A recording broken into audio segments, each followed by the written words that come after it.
এই কুলাঙ্কার 7 বছরের ইরাকে সীতাকুণ্ড জঙ্গলে নিয়ে দর্শন করে, তারপর গলা কেটে হত্যা করে। ঘটনার 3 দিন পর সে অ্যারেস্ট হয়েছে।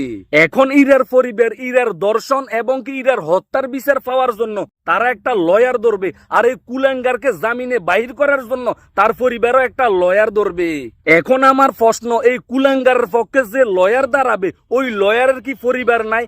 ওই লয়ারের কি মেয়ে নাই? ওই লয়ারের কি মা বাবা নাই? ওই লয়ারের কি আত্মীয় স্বজন নাই?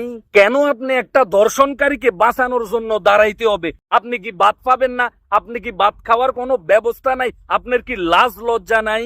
ওই লয়ারদেরকে আমি একটা কথা বলতে চাই, আপনি শিক্ষা গ্রহণ কইরা মানুষ হন নাই, আপনি একটা অমানুষ হইছেন। আপনি জানেন সে দর্শন করছে, এরপরও টাকার কাছে বিক্রি হইয়া আপনি অন্যায় করতেছেন, তাকে ছাড়ানোর জন্য দাঁড়াইছেন। সেই লয়ারদেরকে বলবো, এমন টাকা কামানোর আপনার কোনো প্রয়োজন নাই। এই টাকা আপনার ছেলে মেয়েকে খাওয়ালে আপনার ছেলে মেয়েও দুশ্চরিত্র হবে। আর আপনার যদি টাকা কামানোর কোনো রাস্তা না থাকে, আপনি ভিক্ষা করেন, আপনি গু খান, এরপরেও এই টাকা কামাইয়েন না।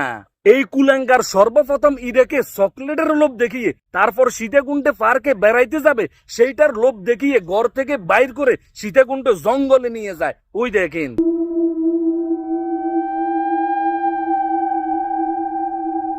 সীতাকুণ্ড জঙ্গলে নিয়ে বাবার বয়সী এই কুলাঙ্কার 7 বছরের ইরার কুত্তা কাপড় খুইলা তার সাথে আগে খারাপ কাজ করে।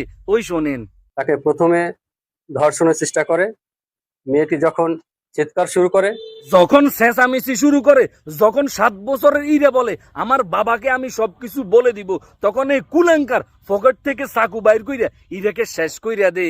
পুলিশ যখন এই কুলাঙ্গারকে ধরার পরে উত্তর মাধ্যম দেওয়ার শুরু করে, তখন কুলাঙ্গার স্বীকার করে ইরার বাবার সাথে তার নাকি ফ্যামিলির একটা দ্বন্দ্ব ছিল।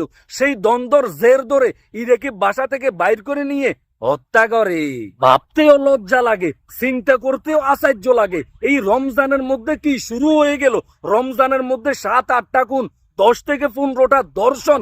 এখন বুঝতে পারলাম বাংলাদেশের মধ্যে যতগুলি মানুষ আছে, মানুষের মনের মধ্যে মনুষ্যত্ব নাই। যতদিন আমাদের মনের মধ্যে মনুষ্যত্ব না আসবে, ততদিন আমরা অন্যায় করে যাব। আল্লাহ পাক আমাদেরকে হেদায়েত করুক। সব ভালো থাকেন, সুস্থ থাকেন, নিজের প্রতি খেয়াল রাখুন। ভিডিওটি যদি ভালো লাগে পেজটি অবশ্যই ফলো করেন, শেয়ার করতে ভুলবেন না। আল্লাহ হাফেজ।